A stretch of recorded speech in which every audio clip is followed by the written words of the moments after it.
നമസ്കാരം. ഇന്ന് ഞാൻ നിങ്ങളോട് സംസാരിക്കുന്നത് സ്റ്റോൺ ഡിസീസ്, കിഡ്നി സ്റ്റോൺ ഡിസീസിനെ കുറിച്ചാണ് നിങ്ങൾ സംസാരിക്കുന്നത്. വളരെയധികം കോമൺ ആയിട്ട് കാണുന്ന ഒരു യൂറോളജിക്കൽ ഇഷ്യൂ ആണ്. പ്രായഭേദമന്യേ ആൻഡ് ഓൾസോ ബോത്ത് സെക്സസ്, ചെറിയ കുട്ടികളിൽ മുതൽ കണ്ടുവരുന്നുണ്ട് സ്റ്റോൺ. ഓക്കെ, ആൻഡ് ഫീമെയിൽസിലും മെയിൽസിലും കാണുന്നുണ്ട്. ഓക്കെ, അപ്പം ഇതിനെക്കുറിച്ച് വളരെയധികം കുറേ തെറ്റിദ്ധാരണകളുണ്ട് സ്റ്റോൺ ഡിസീസിനെ കുറിച്ച്. അപ്പോൾ അതിൽ കാണുന്നത് one of the reason for kidney failure is stone disease. അപ്പം പ്രോപ്പറായിട്ട് അവർ ചികിത്സാ നിർദ്ദേശം പാലിക്കുകയായിരുന്നെങ്കിൽ അവർ ആ ട്രാൻസ്പ്ലാന്റിലേക്കോ അല്ലെങ്കിൽ മേജർ കോംപ്ലിക്കേഷൻസിലേക്കോ എത്തിപ്പെടില്ലായിരുന്നു. കിഡ്നി സ്റ്റോൺ എന്ന് പറഞ്ഞു കഴിഞ്ഞാൽ നമുക്ക് മനസ്സിലാക്കണം, വൃക്കയിലുള്ളിലാവാം, അല്ലെങ്കിൽ കിഡ്നിയുടെ ട്യൂബിലാവാം, യൂറിട്രിക് സ്റ്റോണിലാവാം, അല്ലെങ്കിൽ ബ്ലാഡറിലാവാം. എവിടെയായിരുന്നാലും നമ്മൾ അതിന് കാരണം കണ്ടുപിടിച്ച് അത് തടസ്സം മാറ്റണം, അത് ട്രീറ്റ് ചെയ്യണം, വളരെ നിർബന്ധമാണ്. ഓക്കെ, അത് മെഡിക്കൽ മരുന്ന് കൊണ്ടാവാം, അല്ലെങ്കിൽ പ്രൊസീജിയർ കൊണ്ടാവാം. എന്ത് മെത്തേഡായാലും വൃക്കയ്ക്ക് കുറേ കാലം സ്റ്റോൺ കൊണ്ട് നടക്കാൻ പറ്റത്തില്ല. ഞാൻ അക്യൂട്ട് കോളിക്കിനെ കുറിച്ച് പറഞ്ഞു. അതായത് ഒരു രോഗി വരിക, പെട്ടെന്നൊരു വയറുവേദനയായിട്ട് വരിക, കാഷ്വാലിറ്റിയിൽ വരികയാണ്. നമ്മൾ സ്കാൻ ചെയ്യുന്നു, കിഡ്നിയിലെ ട്യൂബിൽ കണ്ടുപിടിക്കുന്നു, സ്റ്റോൺ കണ്ടുപിടിക്കുന്നു. ഓക്കെ, അപ്പം രോഗി വേദന മാറുന്നു, ഇഞ്ചക്ഷനെ കൊടുത്ത് വേദന മാറി, രോഗി ഹാപ്പിയായി.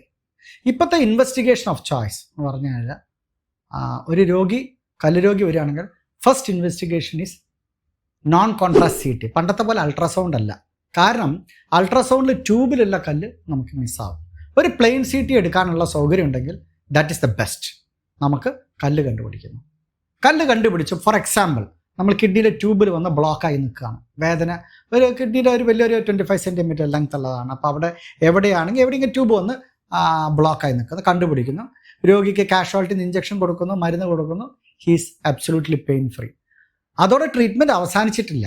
ഓക്കെ, കല്ല് കണ്ടുപിടിച്ച് കഴിഞ്ഞാൽ അതിൻ്റെ പൊസിഷൻ നോക്കണം, അതിൻ്റെ ഹാർഡ്നെസ് നോക്കണം. എത്ര കട്ടിയുണ്ട്, 1000-ൽ കൂടുതലാണോ, 1000 ഹൗൺസ്ഫീൽഡ് കൂടുതലാണോ എന്നെല്ലാം നമ്മൾ നോക്കണം. സിംഗിൾ കിഡ്നി ആണോ, ചിലപ്പോൾ ഒരു രോഗിക്ക് സിംഗിൾ കിഡ്നി ആണെങ്കിൽ അപ്പം തന്നെ ഇൻ്റർവ്യൂ ചെയ്യണം, അല്ലെങ്കിൽ വൃക്ക തകരാറ് വരും. 2 കിഡ്നി ആണോ, പിന്നെ രോഗിയുടെ മറ്റുള്ള കണ്ടീഷൻ നോക്കണം. ഓൾറെഡി കിഡ്നി ഫെയിലിയറിലേക്കുള്ള സാധ്യതയുള്ള രോഗിയാണോ എന്ന് നോക്കണം. ഉദാഹരണത്തിന് ഒരു ചെറുപ്പക്കാരൻ വരികയാണ്, ഒരു കുഴപ്പമില്ല, കിഡ്നി ബ്ലോക്ക് ആയാൽ അവന് 2 വീക്സ് വരെ വലിയ കുഴപ്പമില്ലാണ്ട് കൊണ്ടുപോകാൻ പറ്റും. ബട്ട് ഡയബറ്റീസ് ഒക്കെ വന്ന് കോംപ്ലിക്കേഷനായി നിൽക്കുന്ന ഒരാൾക്ക് ഒരു ചെറിയൊരു കല്ല് തടസ്സം വന്ന് ചിലപ്പോൾ അപ്പം തന്നെ നീക്കം ചെയ്യേണ്ടി വരും, അല്ലെങ്കിൽ വൃക്കയ്ക്ക് തകരാറ് സംഭവിക്കാം. So the treatment decision depends upon the patient as a whole. We have to take the and then decision. അതായത് ഒരു കല്ല് രോഗം വരുമ്പോൾ ഇന്ന ഒരു ചികിത്സ ആണ് ഇയാൾക്കുന്നുള്ളത് എല്ലാവർക്കും അത് ജനറലൈസ് ആക്കാൻ പാടില്ല. ഓക്കെ, ഉദാഹരണത്തിന് കിഡ്നിയിലെ ട്യൂബിൽ ഒരു സ്റ്റോൺ വന്ന് ബ്ലോക്കാക്കി, വേദന വന്നു, ഒരു 4 മുതൽ 6 mm ഉള്ള കല്ല് വന്ന് ബ്ലോക്കാക്കി.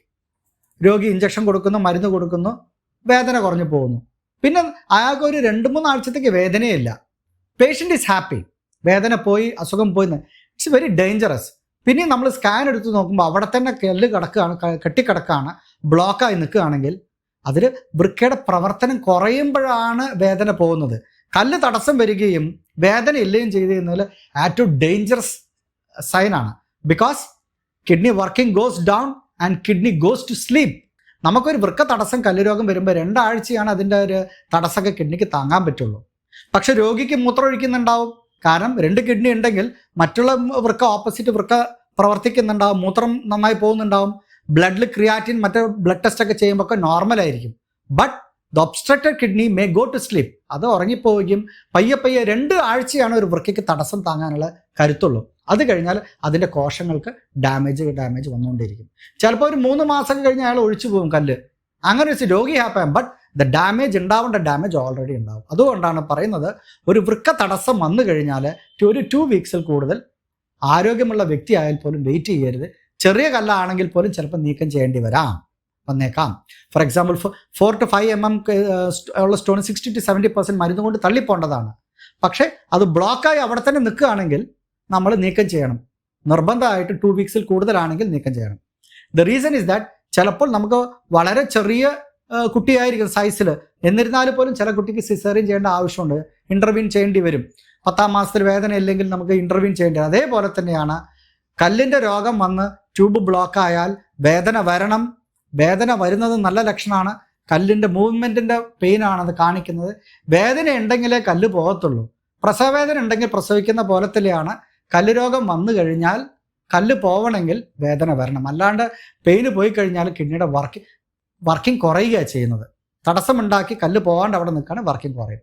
So that's very important. അപ്പം പെയിൻ കുറഞ്ഞതെന്ന് വെച്ചാൽ ഡോക്ടറെ കാണിക്കാണ്ടിരിക്കുക, വീണ്ടും തുടർ സ്കാൻ എടുത്തിട്ട് നമ്മൾ കൺഫേം ചെയ്യണം കല്ല് പോയിട്ടുണ്ടോ ഇല്ലയോ എന്ന്. അതിൻ്റെ മരുന്നുകളൊക്കെ ഡോക്ടർ തന്നിട്ടുണ്ടാവും, ഫോളോ അപ്പ് ആണ് പ്രധാനം. ഓക്കെ. പിന്നെ പ്രസൻറ്റിങ് കണ്ടീഷനിൽ നമ്മൾ ഡിപ്പെൻഡ്സ് അപ്പോൺ ക്രിയാറ്റിൻ കൂടിയിട്ടുണ്ടോ, പനിയോ വിറയലോ ഉണ്ടെങ്കിൽ നമ്മൾ വെയിറ്റ് ചെയ്യരുത്. വൃക്ക തടസ്സം ഉണ്ടെങ്കിൽ പനിയും വിറയലും വരികയാണ് വൃക്കയെ ബാധിക്കുന്നു എന്നാണ് അർത്ഥം. പ്രത്യേകിച്ചും പ്രമേഹ രോഗികൾ ഇതിൽ വളരെയധികം ശ്രദ്ധ പാലിക്കേണ്ടതാണ്. ഓക്കെ. ഇപ്പോൾ പെട്ടെന്ന് ചിലപ്പോൾ ഡോക്ടർ സ്റ്റെൻഡിങ്ങിനോ കാര്യങ്ങളോ പറയുമ്പോൾ വെപ്രാളപ്പെട്ട് അയാൾ പെട്ടെന്ന് എന്നെ ഓപ്പറേഷന് കൊണ്ടുപോയി എന്നൊന്നും പറഞ്ഞ് ആ ടെൻഷൻ എടുത്ത് നിങ്ങൾ സംശയിക്കേണ്ട.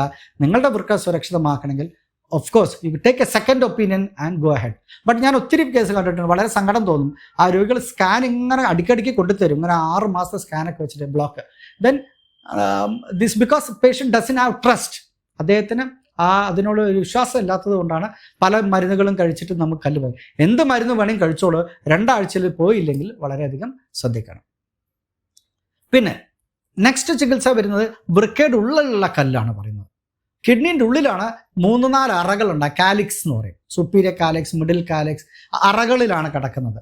ആ അറകളിൽ കിടക്കുന്ന കല്ലുകൾ നമുക്ക് ചെറിയ കല്ലുകളോ ഇത് എന്തോ ആവട്ടെ, വലുതോ ആവട്ടെ, നമ്മൾ CT എടുക്കുമ്പോൾ അതിൻ്റെ സാന്ദ്രത, ഡെൻസിറ്റി നമുക്ക് മനസ്സിലാവും. അതിനാണ് ഇവിടെ HU എന്ന് പറയും, ഹൗൺസ്വിൽ യൂണിറ്റ് എന്ന് പറയും. 1000-ൽ കൂടുതൽ HU ഉള്ള സ്റ്റോൺ ആണെങ്കിൽ നമ്മൾ മരുന്ന് കഴിച്ചാൽ അലിയാനുള്ള സാധ്യത വളരെയധികം കുറവാണ്. It's very hard, no, so it will not dissolve. അപ്പം നമ്മൾ CT എടുക്കുമ്പോൾ അൾട്രാസൗണ്ട് നമുക്ക് ഡെൻസിറ്റി മെഷർ ചെയ്യാൻ പറ്റത്തില്ല, അത് CTയിലൂടെയാണ് സാധിക്കുന്നത്. അപ്പം നമുക്ക് CT scan is very important part of investigation of stone disease എന്ന് മനസ്സിലാക്കുക. ഓക്കെ. പിന്നെ നമ്മൾ കിഡ്നിയുടെ ഉള്ളിൽ കാണാൻ നമ്മൾ ചെറിയ സ്റ്റോൺസോ അല്ലെങ്കിൽ ഡെൻസിറ്റി കുറയാണെങ്കിൽ നമ്മൾ മരുന്ന് കഴിച്ച് നോക്കുന്നതിൽ തെറ്റില്ല. മരുന്നുകൾ കഴിക്കുക, എന്നിട്ട് ഫോളോ അപ്പ് ചെയ്യണം. ഒരു രോഗിയുടെ സംശയങ്ങളാണ്, ഒരു ഡോക്ടർ എത്ര വെള്ളം കഴിച്ചാലാണ് കല്ല് രോഗം മാറുക, വരാതിരിക്കുക എന്നൊക്കെ ഒരു ചോദ്യങ്ങളൊക്കെ ഉണ്ട്. അതിന് ഉത്തരം എന്ന് വെച്ചാൽ ഒരാൾ എത്ര വെള്ളം കഴിക്കണം എന്ന് ചോദിച്ചു കഴിഞ്ഞാൽ ഒരിക്കലും മൂത്രം മഞ്ഞ നിറത്തിൽ പോകരുത്. അതാണ് level of hydration. For example, ഒരു സാധാരണ പറമ്പിൽ പണിയെടുക്കുന്ന ആൾക്കാണെങ്കിൽ നന്നായി വേർത്ത് പോവുകയാണെങ്കിൽ 4-5 ലിറ്റർ വെള്ളം കഴിക്കേണ്ടി വരും. ബട്ട് ഒരു എയർ കണ്ടീഷൻ റൂമിൽ നിന്ന് വർക്ക് ചെയ്യുന്ന ആളാണെങ്കിൽ he needs only 1 or 2 liters. അയാൾ മൂത്രം ഒഴിക്കുമ്പോൾ മഞ്ഞ നിറത്തിൽ പോകുന്നുണ്ടാവില്ല. അപ്പം നമ്മൾ മൂത്രം ഒഴിക്കുമ്പോൾ ക്ലോസറ്റിലെ വെള്ളത്തിന് നിറം നോക്കുക. അത് മാറുന്നുണ്ടെങ്കിൽ മനസ്സിലാക്കുക യൂറിൻ്റെ കോൺസെൻട്രേഷൻ കൂടുകയാണ്, നമുക്ക് സ്റ്റോൺ വരാനുള്ള സാധ്യത കൂടുതലാണ്. വെള്ളം കഴിച്ച് നമ്മൾ മൂത്രം മഞ്ഞ നിറം അപ്പം തന്നെ മാറ്റിയേക്കണം. സെക്കൻഡ് ചോദ്യം, എത്ര സമയം കൊണ്ടാണ് ഒരു പുതിയ കല്ലുണ്ടാവുന്നത്? Hardly 1 hour. That surprising. ഇപ്പോൾ നിങ്ങളിപ്പം US-ലേക്ക് ഒരു 14-16 മണിക്കൂർ ഫ്ലൈറ്റ് ഇവിടുന്ന് ഇന്ത്യയിൽ നിന്ന് പോവാണ്. വെള്ളം കിട്ടി ടെൻഡൻസി ഉണ്ടാവുന്ന ആളാണെങ്കിൽ നിങ്ങൾ ലാൻഡ് ചെയ്യുമ്പോൾ തന്നെ നിങ്ങൾക്ക് സ്റ്റോണിൻ്റെ അത് രൂപപ്പെടാം. So fast is the stone formation. ഭക്ഷണം കഴിച്ചിട്ട് എൻ്റെ എക്സ്പീരിയൻസിൽ ഭക്ഷണം കഴിച്ച് 1-1.5 മണിക്കൂർ കഴിക്കുന്ന വെള്ളമാണ് കൂടുതൽ നമുക്ക് സ്റ്റോണിന് വരാതിരിക്കാനുള്ള സാധ്യത കുറയ്ക്കുന്നത്. കാരണം നമ്മൾ വേസ്റ്റ് പ്രോഡക്ട്സ് ഒക്കെ കിഡ്നിയിൽ എത്തുന്ന സമയത്ത് വെള്ളം കൂടുതൽ ചെല്ലുകയാണെങ്കിൽ നമുക്ക് ആ വേസ്റ്റുകൾ വെള്ളത്തിൽ അലിഞ്ഞു പോകും. So uniform hydration of the body maintain ചെയ്യണം. അപ്പോൾ വൃക്കയിലുള്ള കല്ല് മരുന്ന് കൊണ്ട് മാറുന്നില്ലെങ്കിൽ എന്ത് ചെയ്യാം? Then there are different procedures for it. ചെറിയ കല്ലാണ് 1 centimeter സ്റ്റോണൊക്കെ ആണെങ്കിൽ നമുക്ക് പുറമേയുള്ള രശ്മി വെച്ചിട്ട് നമുക്ക് ചെയ്യാം. ESWL എന്ന് പറഞ്ഞ ടെക്നിക്ക് ഉണ്ട്.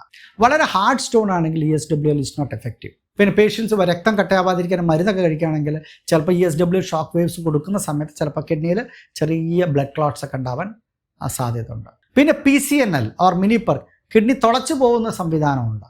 ഓക്കെ, അത് തെറ്റാണെന്ന് ഞാൻ പറയുന്നില്ല. ബട്ട് അതെല്ലാം ഇപ്പോൾ already it is superseded by RIRS, flexible scope RIRS, this techniques ഒക്കെ ഉണ്ട്. അതിലെന്താ പറ്റുന്നത് കഴിഞ്ഞാൽ മുറിവില്ലാതെ മൂത്രക്കടലിൻ്റെ ഉള്ളിൽ തന്നെ നമ്മൾ കിഡ്നിയിലേക്ക് പോവുകയും സ്റ്റോൺ നേരിട്ട് കാണുകയും നമുക്ക് ലേസർ കൊണ്ട്, ലോ വോൾട്ട് ലേസർ കൊണ്ട് നമുക്ക് either thulium laser or holmium laser വളരെ ലോ വോൾട്ട് വെച്ചിട്ട് നമുക്ക് ലേസർ കൊണ്ട് കംപ്ലീറ്റ് പൊടിച്ച് കളയാം. കംപ്ലീറ്റ് പൊടിച്ച് കളഞ്ഞാൽ ചില കേസുകളിൽ നമ്മൾ സ്റ്റെൻഡ് ഇടേണ്ടി വരും. കാരണം കിഡ്നിയുടെ വർക്കിംഗ് കൂട്ടാനോ അല്ലെങ്കിൽ ചിലപ്പോൾ നമ്മൾ കംപ്ലീറ്റ് ആയിട്ട് റിമൂവ് ചെയ്യാൻ പറ്റിയെന്ന് വരത്തില്ല. അപ്പോൾ ചില രോഗികൾ പറയും ഇനിയും കല്ല് ഡോക്ടർ സ്റ്റോൺ ഉണ്ട് തരാം. അപ്പം നമുക്ക് സെക്കൻഡ് സിറ്റിങ്ങിൽ സ്റ്റെൻഡ് എടുക്കാൻ പോകുമ്പോൾ ബാക്കിയാണ് ഇങ്ങോട്ട് പോരും. അതാണ് യൂഷ്വൽ മെത്തേഡ് ഓഫ് പ്രോട്ടോകോൾ. കാരണം ചില കേസിൽ നമ്മൾ ട്യൂബ് ബ്ലോക്ക് വരിക, കല്ല് അതിൻ്റെ നമ്മൾ തിയേറ്ററിൽ എടുക്കാറുണ്ട്. നമ്മൾ കിഡ്നീൻ്റെ ഉള്ളിലേക്ക് കയറുമ്പോൾ നന്നായിട്ട് പഴുപ്പ്, സ്റ്റോണുള്ള രോഗിക്ക് നന്നായിട്ട് പഴുപ്പ് വരിക വെച്ചോ, നമ്മൾ സ്റ്റോൺ എടുക്കാൻ നിൽക്കരുത്. Because it is dangerous. എന്താ ഡേഞ്ചറസ് എന്ന് പറഞ്ഞു കഴിഞ്ഞാൽ, നമ്മൾ ലേസർ കൊണ്ട് പൊടിക്കുന്ന സമയത്തും നമ്മളൊരു വാട്ടർ ഇഞ്ചെക്ട് ചെയ്താലേ നമ്മൾ കാണത്തുള്ളൂ, വിഷൻ ഉണ്ടാവത്തുള്ളൂ. സോ കിഡ്നിയുടെ ഉള്ളിൽ വെള്ളം വരുമ്പോഴത്തേക്ക് റെട്രോഗ്രേഡ് ഫ്ലോ ഉണ്ട്, പൈലോ ലിംഫാറ്റിക് ഫ്ലോ, അതായത് നമ്മുടെ പഴുപ്പ് നമ്മളെ കിഡ്നിയിലൂടെ രക്തത്തിലേക്ക് കയറാൻ സാധ്യതയുണ്ട്. അക്യൂട്ട് സെപ്റ്റിസീമിയ ഉണ്ടാവാം രോഗിക്ക്, അപ്പം തന്നെ നമുക്ക് ഡേഞ്ചറസ് ആണ്. അങ്ങനത്തെ പേഷ്യൻസ് പ്രമേയ രോഗികളൊക്കെ ആണെങ്കിൽ വെന്റിലേറ്ററിലേക്ക് പോകും. ഓക്കെ, സോ ഇൻ്റലിജൻ്റ് ആയിട്ട് ചെയ്യുന്ന നമ്മൾ വാശി പിടിക്കരുത്, രോഗിയും വാശി പിടിക്കരുത്, ഡോക്ടറും വാശി പിടിക്കരുത്. ഓക്കെ, സ്റ്റോൺ ബ്ലോക്ക് ആണ്, പസ് ഉണ്ട്, അങ്ങനെയൊക്കെ കോംപ്ലിക്കേഷൻ കണ്ടുകയാണെങ്കിൽ നമ്മൾ സ്റ്റെൻഡ് ഇട്ടിട്ട് വന്നേക്കാം. അപ്പോൾ വൃക്കയുടെ പ്രവർത്തനം കൂടും, പേഷ്യൻ്റ് 2-3 വീക്സിൽ ഓക്കെ ആവും. പിന്നെ സുരക്ഷിതമായിട്ട് പോലും നമുക്ക് കല്ല് നീക്കം ചെയ്യാറുണ്ട്. ഒത്തിരി രോഗികൾ എനിക്ക് വന്ന് കാണാറുണ്ട് ഒപ്പിയിൽ, മറ്റുള്ള സ്ഥലങ്ങൾ സ്റ്റെൻഡ് ചെയ്തിട്ട് ആ ഡോക്ടർക്ക് കല്ലെടുക്കാൻ പറ്റിയില്ല, ഡോക്ടർ നിങ്ങൾ എടുക്കുക ഇത് നോക്കുക. അപ്പം നമ്മൾ എന്താ ചെയ്യുക, ആ സ്റ്റെൻഡ് ഇട്ട കൊണ്ട് ട്യൂബെല്ലാം വികസിച്ചിട്ടുണ്ടാകും. ഞങ്ങൾക്ക് ഈസി ആയിട്ട് പോയിട്ട് കല്ലെടുത്ത് പൊടിച്ചിട്ട് ഞങ്ങളിങ്ങോട്ട് വരും. അപ്പോൾ രോഗികളുടെ വിചാരം ആദ്യം കാണിച്ച ഡോക്ടർ ഒരു നല്ല ചികിത്സ തന്നില്ല എന്നാണ് വിചാരിക്കുന്നത്. It's absolutely wrong. It's not like that. അദ്ദേഹം ആ സ്റ്റെൻഡ് ഇട്ടത് കൊണ്ടാണ് സെക്കൻഡായിട്ട് എന്നൊക്കെ കാണുമ്പോൾ എനിക്ക് വളരെ ഈസി ആയിട്ട് പോയി ചെയ്യാൻ പറ്റും. അതാണ് സത്യം. Okay, so the treatment depends upon the condition. ചില സമയത്ത് കയറുന്നില്ലെങ്കിലും നമ്മൾ സ്റ്റേജ് ചെയ്യണം. നമ്മൾ അത് വാശി പിടിച്ചിട്ട് നമ്മൾ അപ്പം തന്നെ നിങ്ങളെ ബോധിപ്പിക്കാൻ വേണ്ടി അത് മുഴുവൻ പൊടിക്കാൻ നിന്ന് കഴിഞ്ഞാൽ more damage to kidney in some cases. So when doing a procedure നമുക്ക് ഒരു ഡോക്ടർക്ക് അറിയണം, രോഗിയും അറിയണം, പരസ്പരം വിശ്വാസം വേണം. ഈ കല്ല് രോഗത്തിൽ നമ്മളുടെ ലക്ഷ്യം എന്താണ്? കല്ല് രോഗത്തിന് ചികിത്സിക്കുമ്പോൾ രോഗിയെ സംബന്ധിച്ച് കല്ലെടുത്ത് നീക്കം ചെയ്യുന്നത്, ഡോക്ടറെ സംബന്ധിച്ച് കല്ല് നീക്കം ചെയ്യാൻ മാത്രമേ സുരക്ഷിതമാക്കുക എന്നുള്ളത്. It's to protect the kidney. വൃക്കയാണ് നമ്മൾ പ്രൊട്ടക്ട് ചെയ്യേണ്ടത്. ഓക്കെ, കല്ലെടുത്ത് തന്നത് കൊണ്ട് മാത്രമല്ല, വൃക്ക നന്നായി പ്രവർത്തിക്കണം, ഒരു കോംപ്ലിക്കേഷനിലാണ്. So the treatment is again depends upon the situation of the individual. Okay, കല്ല് ബ്ലോക്ക് വരിക, പെയിൻ വരിക, ഫീവർ വരിക ഒക്കെ ഉണ്ടെങ്കിൽ പ്രമേയ നിയന്ത്രണം ഉണ്ടെങ്കിൽ സ്റ്റെൻഡ് ഇട്ടിട്ട് വരണം. ഓക്കെ, സെക്കൻഡ് സ്റ്റേജിൽ ചെയ്യാവൂ. എന്നാൽ നിങ്ങൾക്ക് വൃക്ക സുരക്ഷിതമായിട്ട് അവിടെ നിൽക്കും.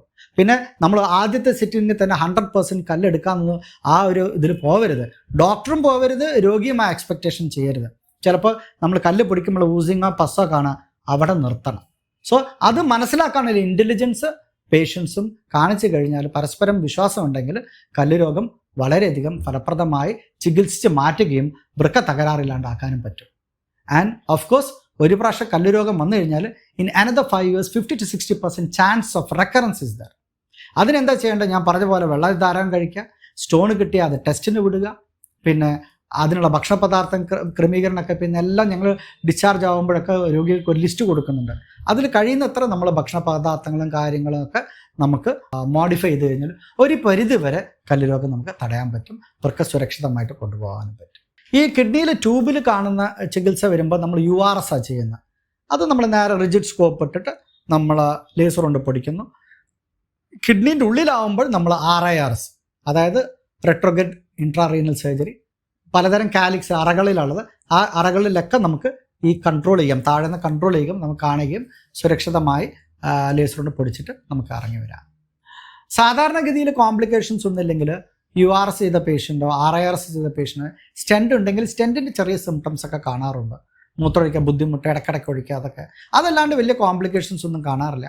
മേ ബി 1 or 2 days അത് അവർക്ക് നോർമലായിട്ട് ബാക്ക് ടു നോർമൽ വർക്കിലേക്ക് പോവാം. 2 or 3 സ്റ്റെൻസ് വന്നു കഴിഞ്ഞാൽ വീക്സ് കഴിഞ്ഞാൽ സ്റ്റെൻഡ് എടുത്ത് കളയാം. ഐഡിയലി പല സ്ഥലങ്ങളിൽ ഇത് ഡേ കെയർ പ്രൊസീജിയറായിട്ട് ചെയ്യാറുണ്ട്. ഞങ്ങൾ ഒരു ദിവസം കിടത്താറുണ്ട്. കാരണം ചില ദിവസം പേഷ്യൻസിന് പനിയോ കാര്യങ്ങളോ വരികയാണെങ്കിൽ പോയി വരണ്ടെന്ന് വെച്ചിട്ട് 24 hours admission, 24 to 48 hours admission എടുക്കാറുണ്ട്. But some cases day care ആയിട്ടും ചെയ്യാൻ പറ്റും. ഇനി എന്തെങ്കിലും സംശയങ്ങൾ ഉണ്ടെങ്കിൽ നിങ്ങൾ താഴെ കാണുന്ന നമ്പറിൽ ബന്ധപ്പെട്ട് കഴിഞ്ഞാൽ ഞങ്ങൾ പറഞ്ഞു തരാം, അല്ലെങ്കിൽ അടുത്തുള്ള യൂറോളജിസ്റ്റിനെ കാണുക.